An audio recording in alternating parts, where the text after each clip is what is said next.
آج کے خطبے میں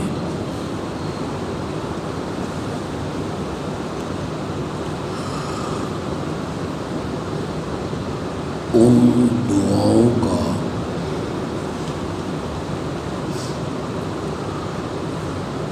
ذکر کروں گا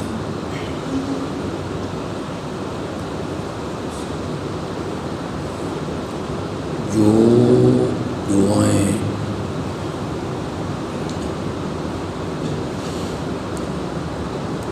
نبی محترم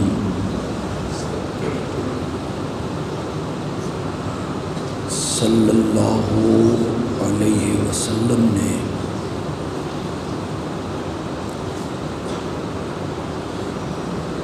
گاہے بگاہے حضرت سیدنا معاویہ کے لیے فرمائی۔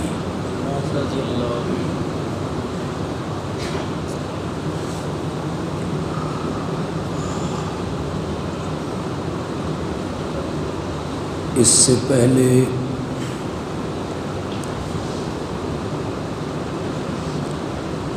کہ میں ان دعاؤں کا تذکرہ کروں،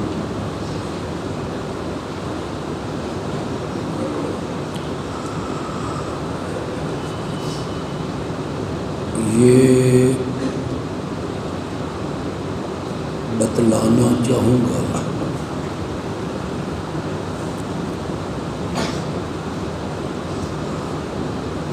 نبی اکرم صلی اللہ علیہ وسلم کی دعا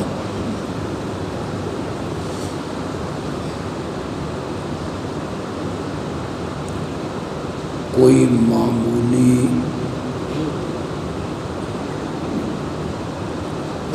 اور عام لوگوں کی دعا جیسی نہیں۔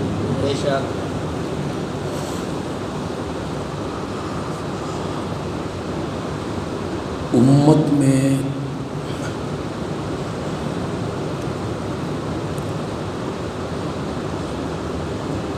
کئی لوگ ایسے گزرے ہیں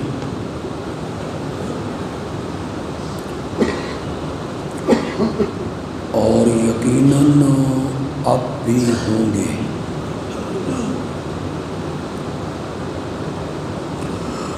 جو بڑے مستجاب الدعوات ہیں،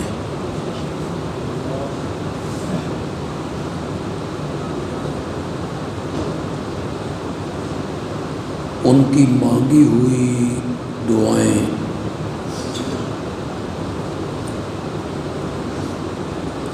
اللہ قبول فرماتے ہیں۔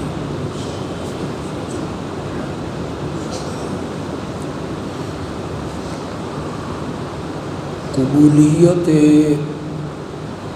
دعا کے لیے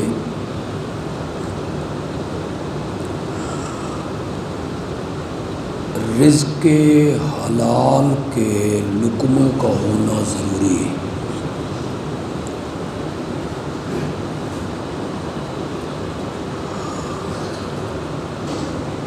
جس بدن میں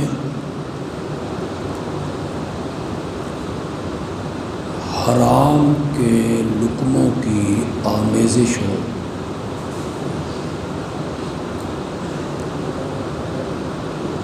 ایسے لوگوں کی دعائیں اللہ قبول نہیں کرتا۔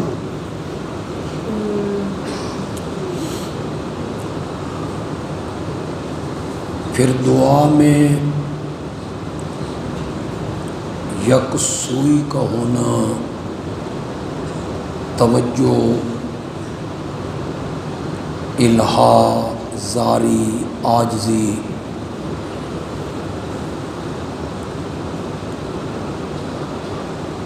اس کا ہونا بھی لازمی شرط ہے۔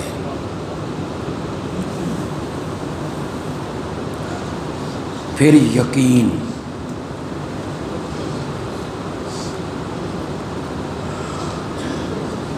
یہ جو قبولیت دعا کی شرطیں ہیں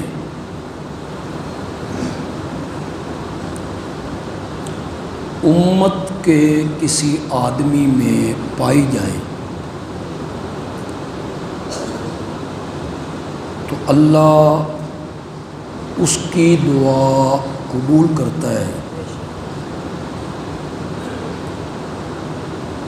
نبی اکرم میں تو یہ ساری شرطیں موجود ہیں صلی اللہ علیہ وسلم۔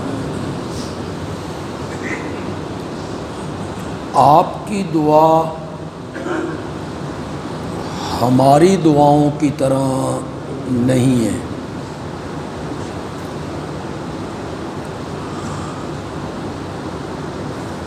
بعض اوقات جب آپ دعا مانگتے تو اپنے دونوں ہاتھ فضا میں اس حد تک اٹھا دیا کرتے تھے کہ آپ کے بغلوں کی سفیدی لوگوں کو نظر آنے لگی۔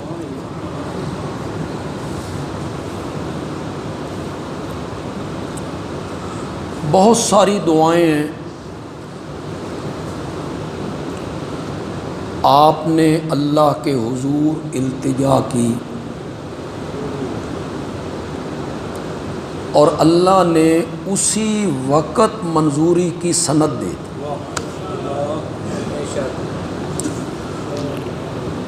میں اس کی تفصیل میں چلا جاؤں تو یہ ایک مستقل موضوع ہے۔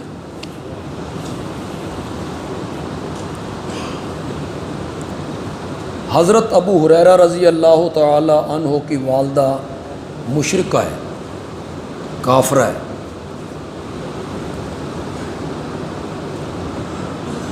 انہیں زج کرتی ہے، مارتی ہے،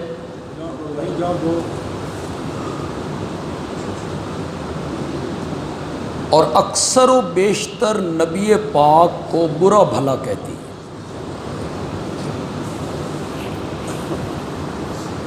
یہ نبی پاک کو گالی نکالنا، برا بھلا کہنا، یہ حضرت ابو ہریرہ کے لیے ناقابل برداشت ہے، ہر مومن کے لیے ناقابل برداشت۔ یہ افسردہ ہیں، پریشان ہیں، غمگین ہیں، ماں ہے، کہہ بھی کچھ نہیں سکتا۔ رحمت کائنات کی محفل میں آئے، آپ نے اس پریشانی کو بھانپا، جانچا، پوچھا۔ انہوں نے ساری صورتحال بیان کی اور پھر کہا یا رسول اللہ آپ میری ماں کی ہدایت کی دعا کر دیں۔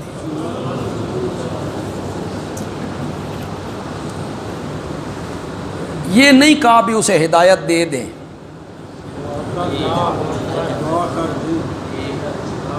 کہ یہ حضرت ابو ہریرہ بھی جانتے تھے کہ ہدایت کا دینا نہ دینا یہ آپ کے اختیار میں نہیں۔ قرآن نے سورۃ قصص میں اس کو واضح کیا، اِنَّكَ لَا تَهْدِي مَنْ أَحْبَبْتَ، جس کو آپ محبوب رکھتے ہیں اسے آپ ہدایت نہیں دے سکتے، وَلَٰكِنَّ اللَّهَ يَهْدِي مَن يَشَاءُ، جس کو چاہتا ہے اللہ ہدایت دے۔ آگے جب آیت کو ختم کیا فرمایا وَهُوَ أَعْلَمُ بِالْمُهْتَدِينَ، ہدایت پہ کس نے آنا ہے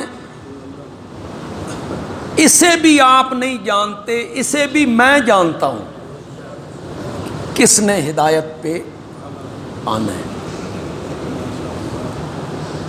اگر کوئی آدمی آپ کو قرآن کی کوئی آیت دکھائے جس میں اس کا ترجمہ ہو کہ آپ ہدایت دیتے ہیں، تو اس کا معنی یہ ہوگا کہ آپ ہدایت والے رستے کی رہنمائی، اس کا یہ معنی۔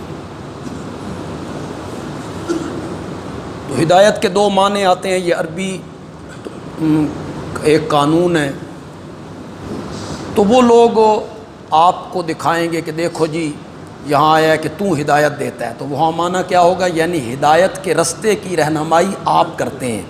کہ یہ سیدھا راستہ ہے، ورنہ ہدایت کا دینا نہ دینا یہ صرف کس کے اختیار میں؟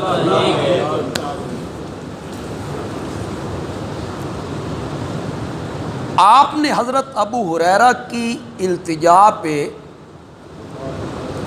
دعا کے لیے اپنے ہاتھ اٹھائے، اللہم اہد ام ابی ہریرہ، مولا ابو ہریرہ کی ماں کو ہدایت دے دے۔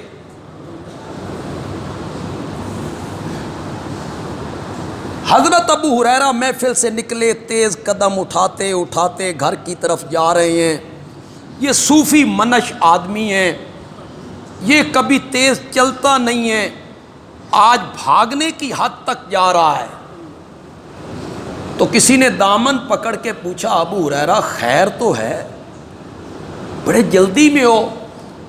انہوں نے کہا یار میرا دامن چھوڑ دے، آج نبی رحمت نے میری ماں کی ہدایت کی دعا کی ہے، میں گھر جا کے دیکھنا چاہتا ہوں میں پہلے پہنچتا ہوں یا محمد کی دعا پہلے صلی اللہ علیہ وسلم۔ یہ گئے تو دروازہ بند ہے، اندر سے پیار بھری آواز آئی، ابو ہریرہ بیٹا تھوڑی دیر انتظار کرو، میں غسل کر رہی ہوں۔ اس پیار بھرے الفاظ سے میں سمجھ تو گیا کہ تیر نشانے پہ لگ گیا ہے۔ دروازہ کھولا تو ان کے بالوں سے پانی کے قطرے ٹپک رہے تھے۔ کہنے لگیں میں نے ظاہری وجود تو پاک کر لیا ہے، اپنے نبی کی خدمت میں لے جاؤ، میں اپنے باطن کو بھی پاک کر۔ کتنی مثالیں اس پر میں پیش کرتا چلا جاؤں۔ حضرت عمر کے لیے دعا مانگی، یا اللہ اسلام کو عزت دے خطاب کے بیٹے عمر کے ذریعے۔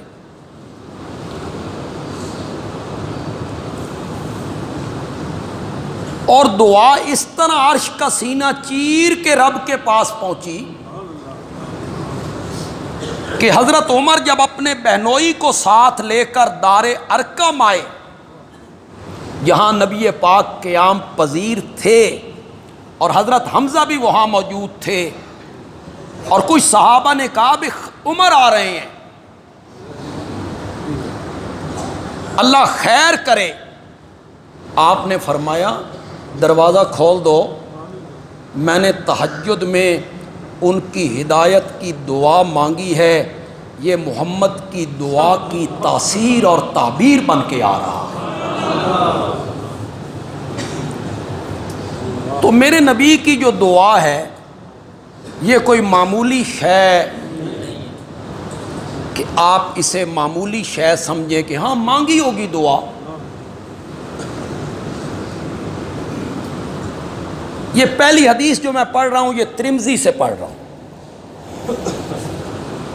یہ اہل سنت کی سیاستہ جو 6 حدیث کی کتابیں ہیں جنہیں سیاہ کہتے ہیں یعنی صحیح سے، ان میں یہ ایک کتاب ہے ترمذی، اس میں میرے آقا کی پہلی دعا کا تذکرہ ہوا، اللہم اجعلہ ہادیا ومہدیا واہد بہ، میرے اللہ معاویہ کو ہادی بھی بنا۔ ہادی کسے کہتے ہیں؟ شاباش شاباش۔ معاویہ کو ہادی بھی بنا، مہدی ہدایت یافتہ بھی بنا، خود بھی ہدایت یافتہ ہو، لوگوں کو بھی صحیح رستے کی رہنمائی کرنے والا ہو، وحد بھی، اور معاویہ کے ذریعے اور لوگوں کو بھی ہدایت عطا فرما۔ یہ میرے آقا کی دعا ہے، کس کے حق میں؟ جن کی غلطیاں گنواتے رہتے ہو، جن کے قصور گنواتے رہتے ہو، جن پہ تبرہ کرتے رہتے ہو، جن پہ تنقید کرتے رہتے ہو، جن کی تنقیس کرتے رہتے ہو، جسے میرے نبی نے ہادی کہا تم اسے ظالم کہتے ہو،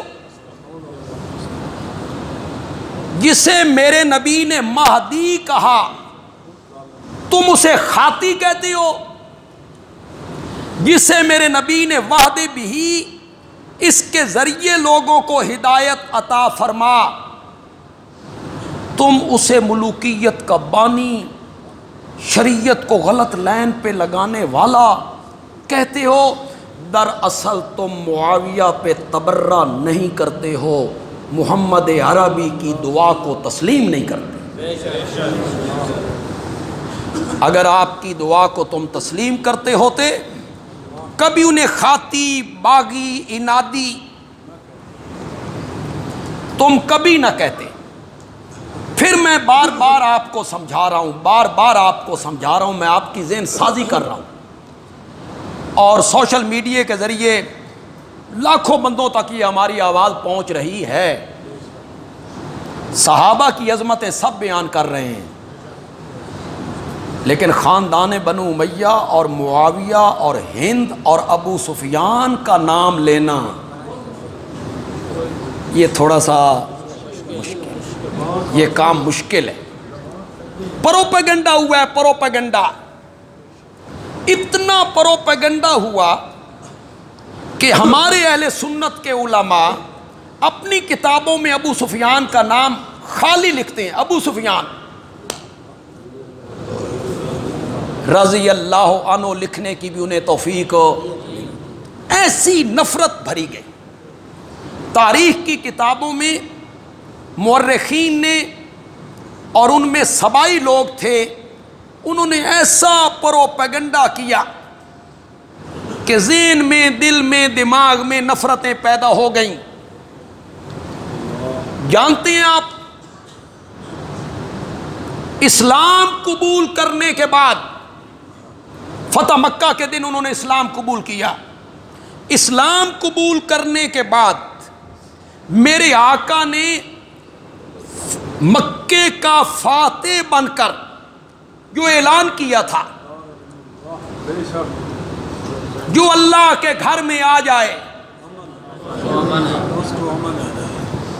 کچھ نہیں کہیں گے، جو بدر میں ہمارے مقابلے میں آئے، احد میں ہمارے مقابلے میں آئے، خندق میں ہمارے مقابلے میں آئے، جنہوں نے ہمیں ستایا، تپتے ہوئے کولوں پہ لٹایا، سمیہ کے 2 ٹکڑے کیے،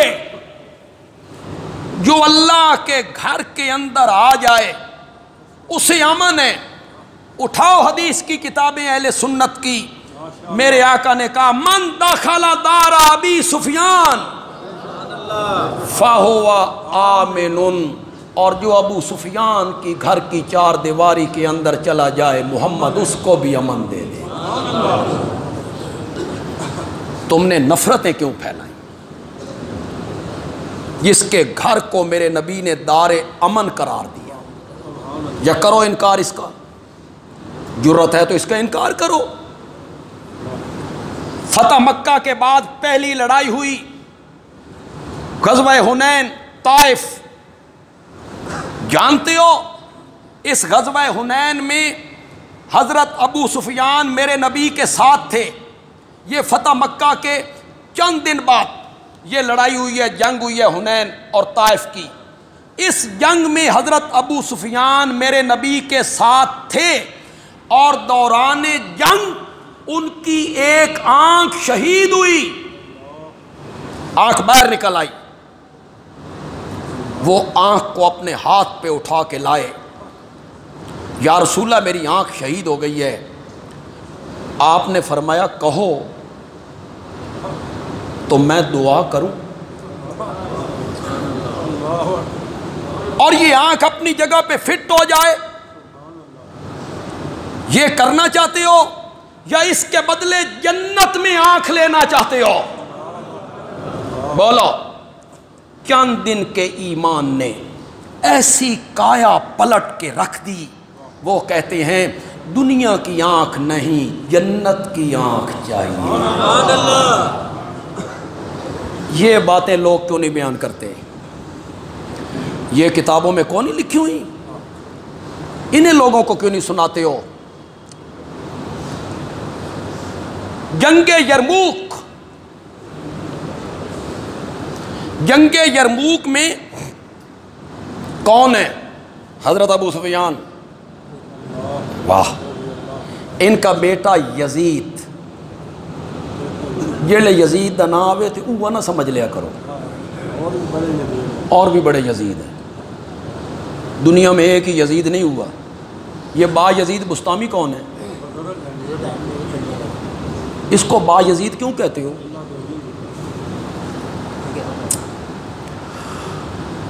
حضرت ابو سفیان کا بیٹا ہے، امیر معاویہ کا بڑا بھائی ہے، نام اس کا کیا ہے؟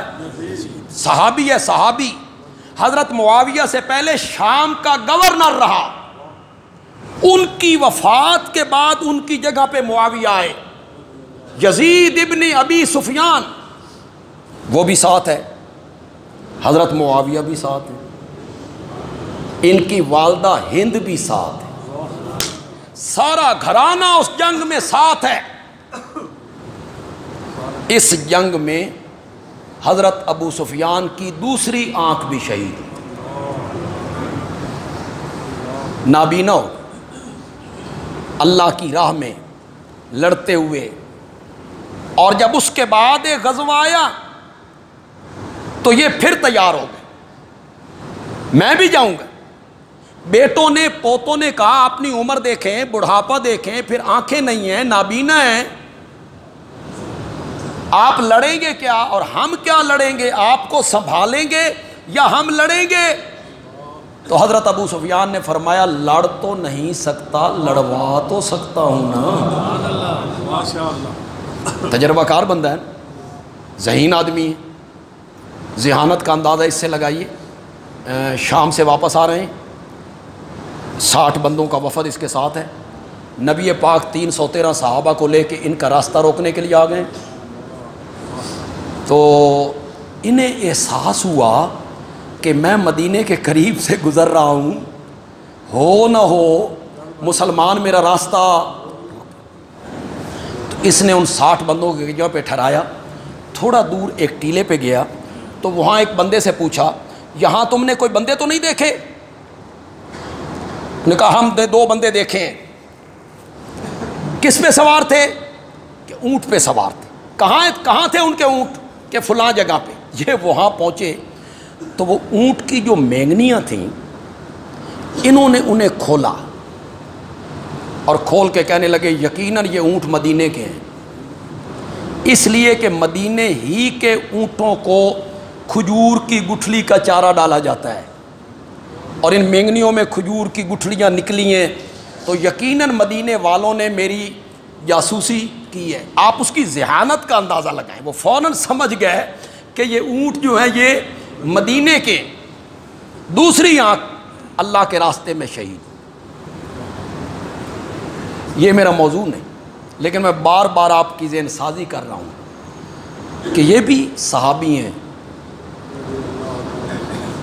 چلو فتح مکہ کے بعد ایمان لائی یار، معاف کیوں نہیں کرتے ہو یار؟ کیوں نہیں معاف کرتے؟ اچھا ایک بات بتاؤ، حضرت یوسف کے بھائیوں نے حضرت یوسف کے ساتھ جو کوئی سلوک کیا تھا وہ صحیح تھا؟ بولتے کیوں نہیں؟ بھائی کو کنویں میں ڈال دیا، باپ کو اتنی تکلیف پہنچائی، کرتا اتار کے جھوٹ موٹ کا خون لگا کے بابا سے کہا بھیڑیا کھا گیا ہے۔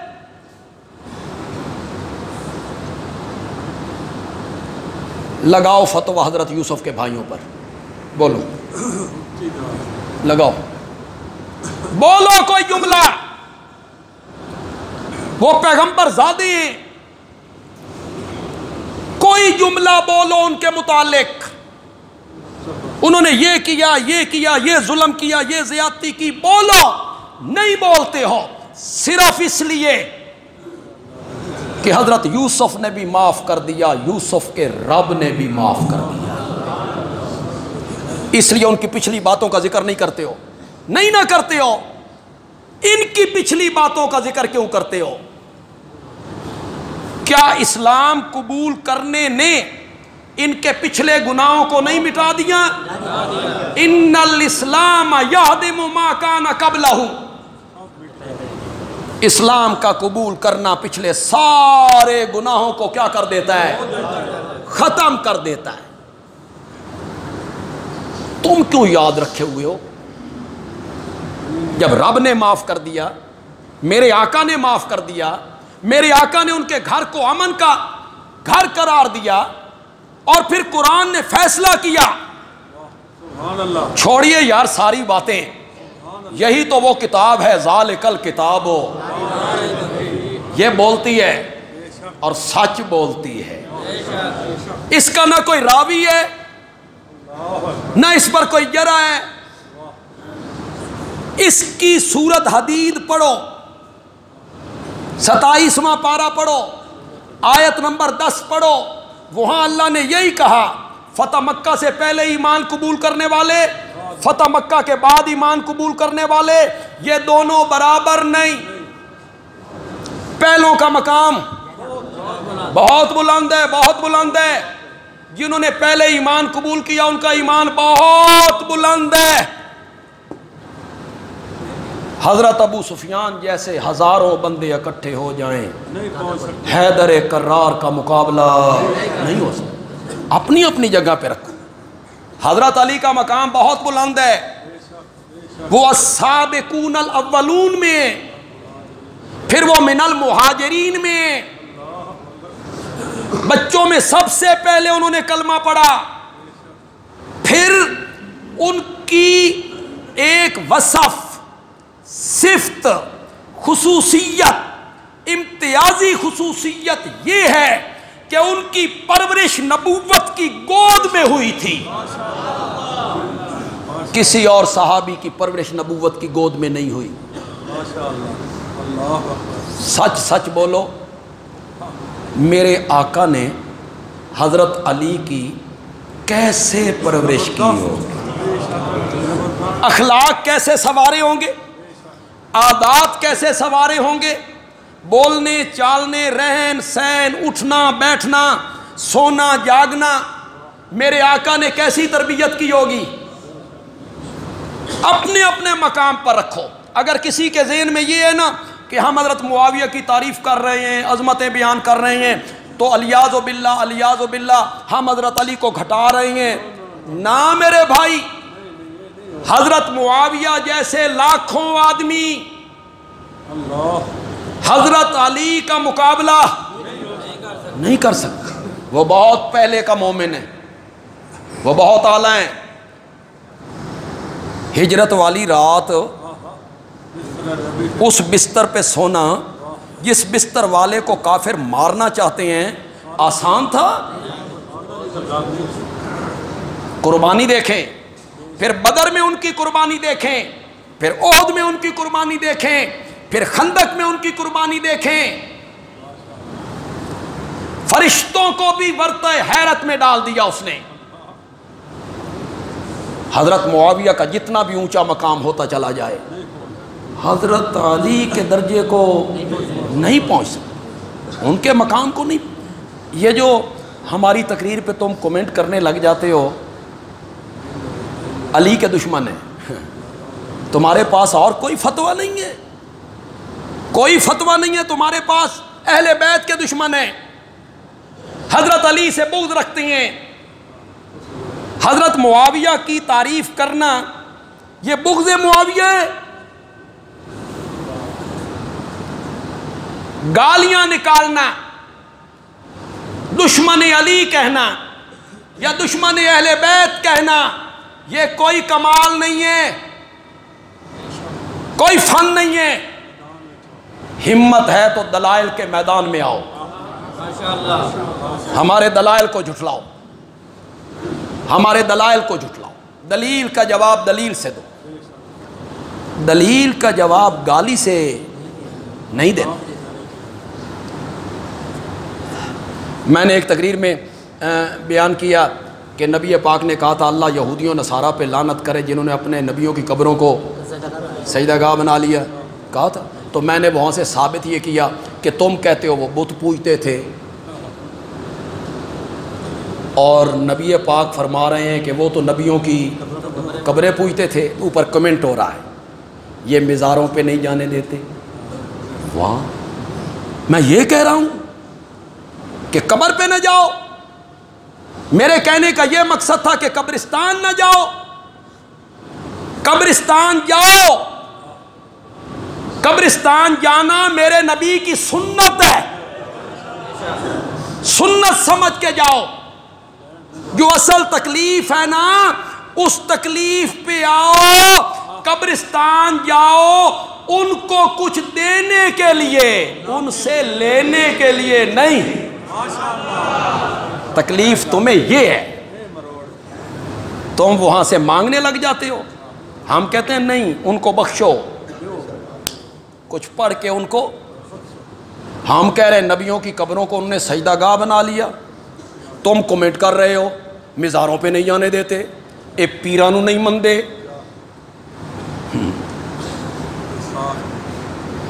کس پیر کو منوانا چاہتے ہیں بھائی آپ؟ منواؤ، منواؤ. کوئی پیر پاکستان میں اس وقت ہے تو ہم سے بھی منواؤ یار. کوئی ہے تو ہم سے بھی منواؤ. داڑھی چٹ، مونچھیں رکھی ہوئی ہیں، انہوں پیر منو. چوں بخلوت میر امندہ کار دیگر می کنن. پھر فارسی آ گئی یار. کار شیطان می کنن نامش ولی. اور کوئی سمجھو کو نہیں سمجھو. کار کا کیا معنی ہوتا ہے؟ کار کا کام. کار شیطان می کنن نامش ولی، کام شیطانوں والے. کار شیطان می کنن نامش ولی، گر ولی اینست لعنت پر ولی. اگر ولایت اسی کا نام ہے تو پھر اس ولی پر تو لعنت ہے. جو کام کون سے کرتا ہے؟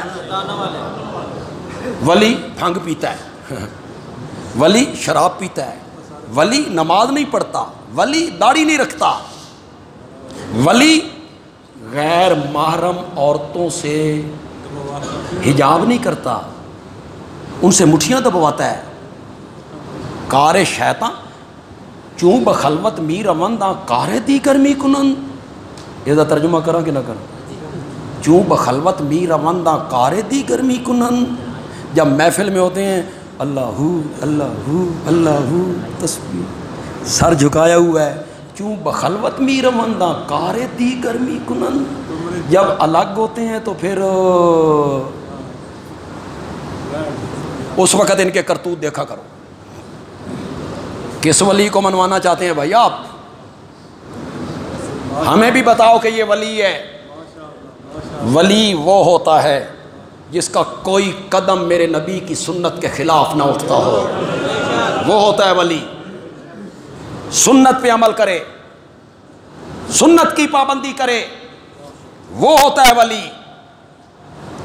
ولی ہوتا ہے مولانا محمد شاہ نیلوی جیسا. ہم نے انہیں قریب سے دیکھا، ہم نے ان سے پڑھا. ولی ہوتا ہے پیر طریقت سید عنایت اللہ شاہ بخاری جیسا. ولی ہوتا ہے رئیس المفسرین مولانا حسین علی جیسا.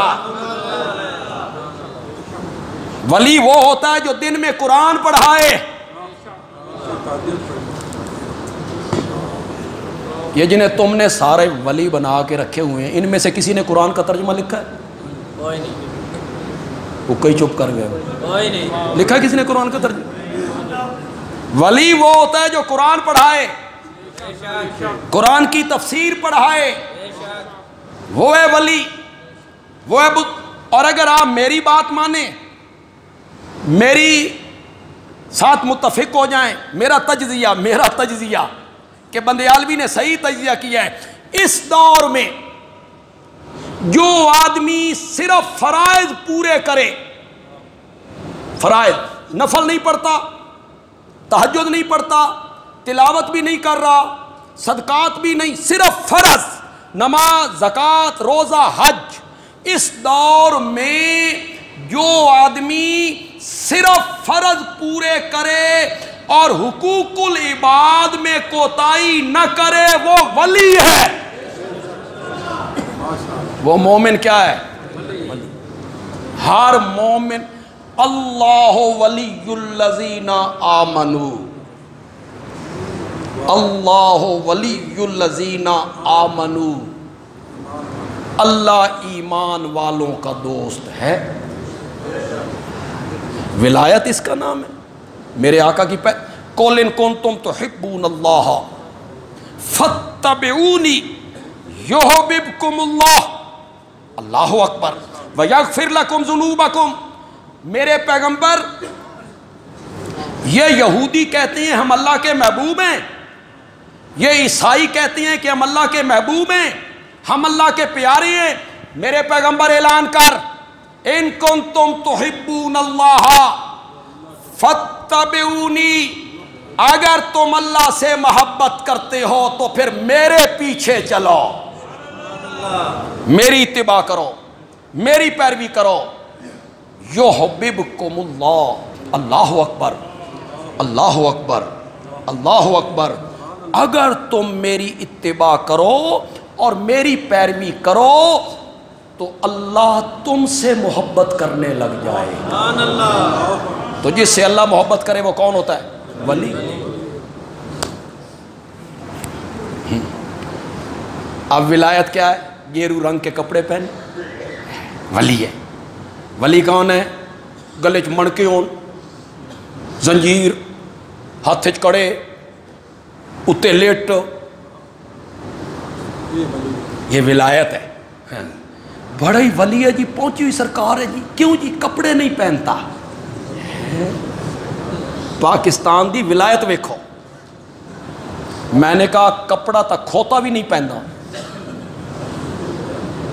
بھینس بھی نہیں پہنتی، گائے بھی نہیں پہنتی، جانور بھی نہیں پہنتے، اور پاگل آدمی۔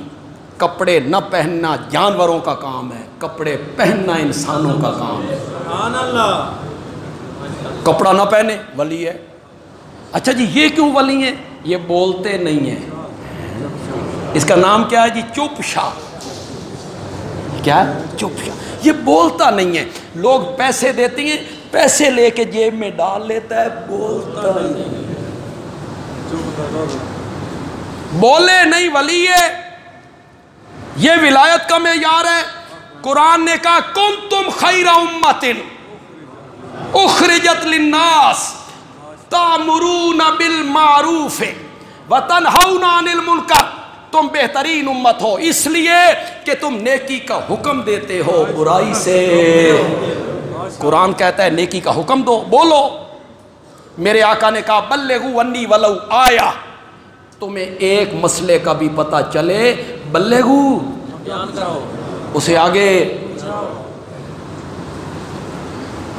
جب بھی قرآن سے ہٹو گے گمراہ ہو جاؤ گے، بس قرآن کو چھوڑو گے نا گمراہ ہو جاؤ، قرآن کو دیکھو گے انشاءاللہ سیدھے رستے پہ رہو۔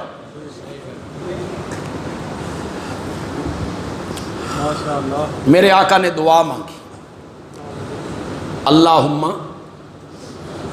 اجعلہ ہادیا مہدیا واہد بھی، معاویہ کو ہادی بھی بنا، مہدی بھی بنا، معاویہ کے ذریعے لوگوں کو ہدایت بھی عطا۔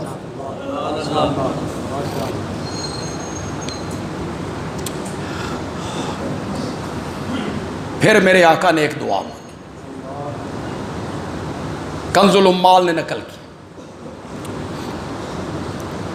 اللہم اجعل معاویۃ الکتاب والحساب وقہ العذاب، مولا معاویہ کو کتاب کا علم عطا کر، مولا معاویہ کو حساب کا علم عطا کر، اور مولا معاویہ کو عذاب سے بچا لے۔ نہیں اس کی تہ میں اترے آپ، کون دعا مانگ رہا؟ آواز آواز آواز۔ معمولی آدمی دعا مانگ رہا ہے، محبوب خدا ہے۔ وَقِهِ الْعَذَابَ وَقِهِ الْعَذَابَ، معاویہ کو عذاب سے بچا لے۔ تمہیں نہیں سمجھ آئے گی، میں تمہیں سمجھاؤں گا تو تمہیں پھر اس کی لذت زیادہ آئے گی۔ قیامت کے دن میرے آقا نے شفاعت کرنی، کیوں بے کرنی کیوں نہیں کرنی؟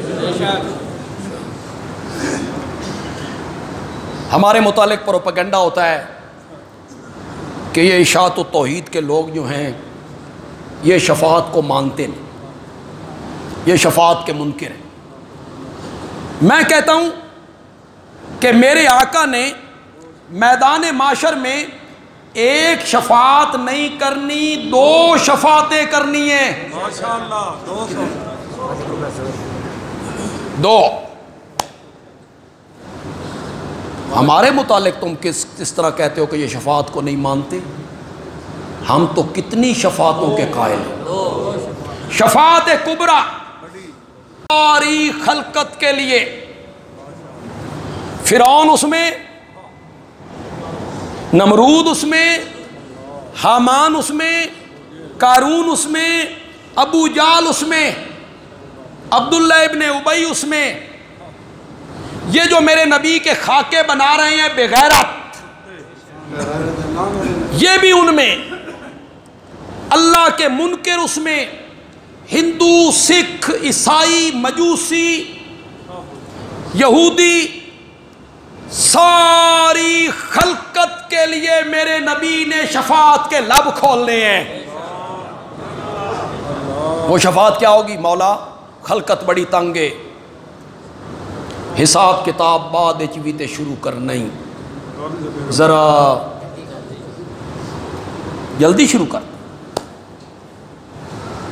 میرے آقا نے فرمایا نا سید ولد آدم یوم القیامہ ولا فخر وانا اول شافعی یوم القیامہ واول مشفعی یوم القیامہ ولا فخر او کما قال النبی صلی اللہ علیہ وسلم، میں اولاد آدم کا سردار ہوں گا، مجھے اس پر کوئی فخر نہیں۔ سب سے پہلے شفاعت کے لیے میں نے لب کھولنے ہیں، مجھے اس پر کوئی فخر نہیں۔ سب سے پہلے میری شفاعت قبول ہونی ہے، مجھے اس پر کوئی فخر نہیں۔ آپ کی شفاعت قبول ہونی ہے، یہ شفاعت کبریٰ ہے۔ اس کے بعد آپ نے کرنی ہے شفاعت صغریٰ۔ کس کے لیے؟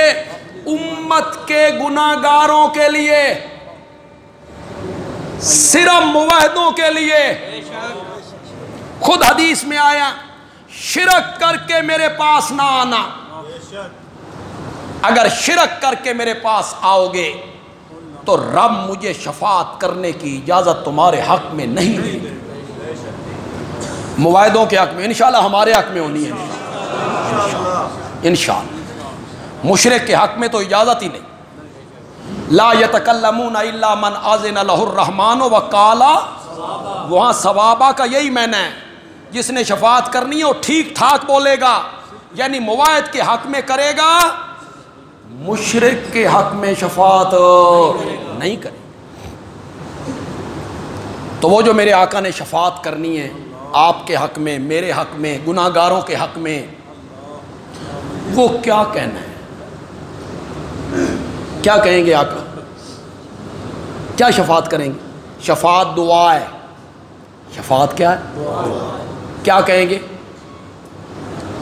یا اللہ یہ جو عطا اللہ ہے نا، یا اللہ اس کو معاف کر دے۔ یہ جو حاجی فضل کریم ہے نا، پتہ نہیں اس نے حاجی آکھنا کہ نہیں آکھنا، اس کو معاف کر دے۔ یہ شفاعت، یہ شفاعت میرے نبی شفاعت کر رہے ہیں۔ مولا میرے سمتی کو، یہ گناہگار ہے موحد، اس نے گناہ کیے، مولا اسے عذاب سے بچا لے، مولا اسے جہنم سے بچا لے، مولا اسے معاف کر دے۔ اوے لوگو، ساری کائنات کے لیے میرا نبی قیامت کے دن شفاعت کرے گا، اسے عذاب سے بچا لے، اسے عذاب سے بچا لے۔ معاویہ تیرے نصیبے کا کیا کہنا، میرے آقا نے دنیا میں تیرے لیے شفاعت کر دی تھی۔ میرے اللہ معاویہ کو کتاب کا علم دے، اسے حساب کا علم دے۔ وَقِهِ الْعَذَابَ، مولا معاویہ کو عذاب سے بچا لے۔ میرے آقا کی دعا ہے، میرے آقا کی دعا ہے۔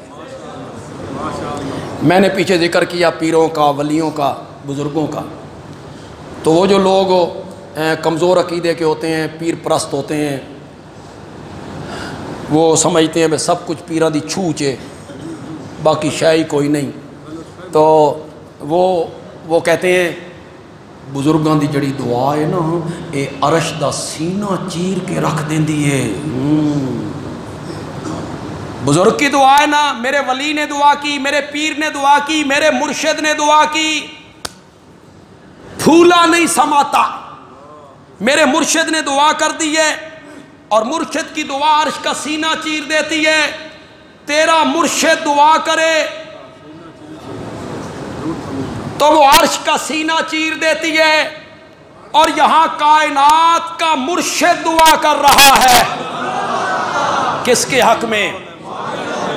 ان پر تو تبرہ کرنے لگ جاتا ہے، ان کا تو نام توہین آمیز لہجے میں لینے لگ جاتا ہے، تو ان کو کبھی خاطی، کبھی باغی، کبھی ظالم، کبھی کنبہ پرور، جو تیرے منہ میں آتا ہے تو کہتا رہتا ہے کہ تیرے کہنے سے کیا ہوتا ہے۔ آمنہ کے لال نے اس کے لیے دعا کر دی ہے، مولا معاویہ کو عذاب سے بچا لے۔ یہ مضمون جو ہے یہ میں ایک دو جمعہ اور بھی اس پر روشنی ڈالوں گا۔ میں نے پچھلے 4 جمعے سے حضرت معاویہ ہی کی سیرت کو بیان کی، اور حق تو ادا نہیں ہو سکتا، لیکن اللہ اسے قبول کر لے، اللہ اسے قبول کر لے۔ اپنا حصہ ڈالنا ہوتا ہے، اپنے علم کے مطابق بندہ حصہ ڈالتا رہتا ہے۔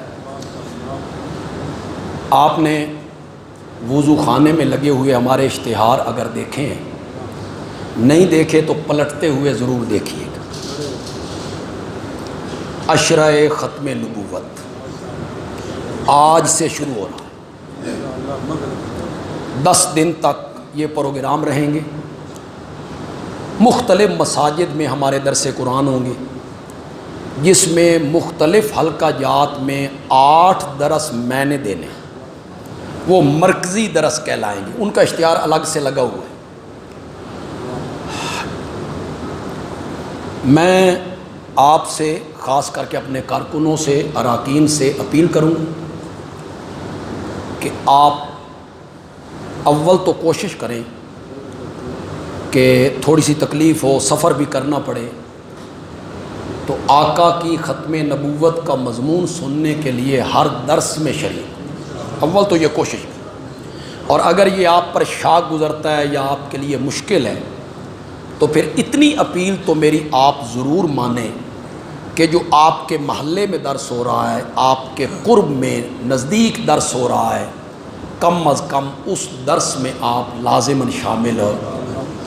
ختم نبوت کے لیے اپنا حصہ ڈالیں جی، یہ بڑا نازک و مسئلہ ہے، اور ہمارے ملک میں کوششیں ہو رہی ہیں کہ وہ جو آئین پاکستان میں غیر مسلم اقلیت قرار دیا گیا تھا، اس میں کچھ نرمی ہو جائے۔ مرزائی پوری تگ و دو میں ہیں، آج کل ان کو بڑی آزادی بھی ہے، اللہ ہمارے ملک پہ رحم فرمائے۔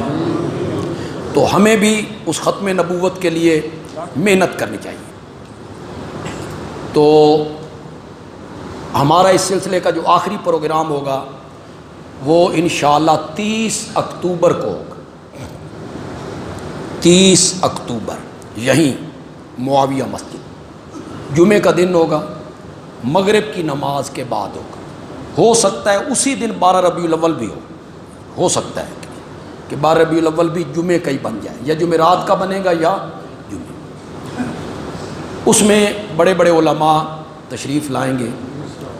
مولانا محمد افضل صاحب ہمارے شیخ الحدیث ہیں فیصل آباد سے، مولانا قاری سلیمان سے، مولانا احمد شعیب خان سے۔ پچھلے سال تشریف لائے تھے مولانا حفظ الرحمان شاہ، جو مولانا عبد المجید ندیم کی طرز پر بیان کرتے ہیں اور بڑے اچھے خطیب ہیں، وہ تشریف لائیں گے۔ ڈاکٹر خلیق الرحمان ہائی کورٹ لاہور کے خطیب ہیں، آپ نے ان کو ہمارے جلسوں میں سنا، بہت سلجھی ہوئی سنجیدہ گفتگو کرتے ہیں، وہ بھی تشریف لائیں گے۔ حالات حاضرہ پہ تبصرے کے لیے مشہور صحافی اوریہ مقبول جان، وہ بھی آئیں گے انشاءاللہ۔ اس دفعہ میں نے ایک عالم کو بلایا ہے، وہ تقریر تو زیادہ نہیں کرتے، بیان بھی زیادہ نہیں کرتے، ریٹائر پروفیسر ہیں، حویلیاں ایبٹ آباد سے تعلق ہے، پروفیسر قاضی طاہر الہاشمی۔ 8 سال حضرت سیدنا معاویہ کی موقف پر انہوں نے مختلف عدالتوں میں مقدمے لڑے، 8 سال بڑی انہوں نے مصائب اور دقتیں اور مشقتیں برداشت کی۔ بہت ساری کتابیں لکھی ہیں، تذکرہ معاویہ، ناقدین معاویہ۔ ایک کتاب جو انہوں نے لکھی ہے نا، وہ امت پہ احسان کر دیا، امت پہ احسان کر دیا۔ میں کہوں گا کہ وہ کتاب اپنے ساتھ لے آئیں۔ حضرت معاویہ رضی اللہ تعالی عنہ پر ہونے والے 100 اعتراضوں کے انہوں نے جواب دیے، جو اعتراض ہوتے 100 اعتراض۔ پہلے اس کی تعداد 80 تھی، اس کتاب پر میری تقریر بھی ہے، اب وہ 100 ہو گئے۔ بہت خوبصورت طریقے سے انہوں نے چھاپی۔ تو میں چاہتا تھا کہ علماء چاہتے تھے کہ وہ آئیں، کہ انہیں ہم دیکھیں، اور کہ انہوں نے اتنا کام کیا حضرت معاویہ کے لیے، تو وہ بھی تشریف انشاءاللہ لائیں۔ آج پہلا درس عشرہ ختم نبوت کا 18 بلاک کی مسجد میں ہوگا مغرب کے بعد۔